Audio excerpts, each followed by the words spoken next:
Guys, siya ang aming Inay Sabing.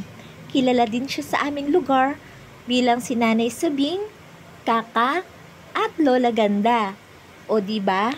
Sa edad na 78 ay malakas pa rin siya at nakakakyat pa dito sa itaas ng riles ng tren. Naririto kasi yung taniman niya ng mga San Francisco plants. Aba teka, parang may dinutukod pa siya sa kanyang bulsa. Ah, yun palang kanyang pampagana.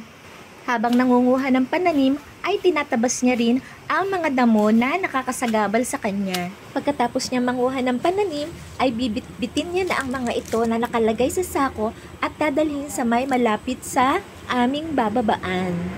Dito ay iaayos niya pa ang mga pananim isa-isa para hindi masira ang mga dahon nito kapag bibit-bitin na pababa. Gusto niya kasi ay quality ang mga itatanim niya, walang sira ang mga dahon, at magagandang tingnan. And so, ayan, pababa na kami galing sa itaas ng riles ng tren. Medyo mataas-taas nga rin ang aming pinanggalingan bago kami makababa, kaya humahanga rin talaga ako sa kanya kasi ay kayang-kaya niya pang magtaas-baba dito.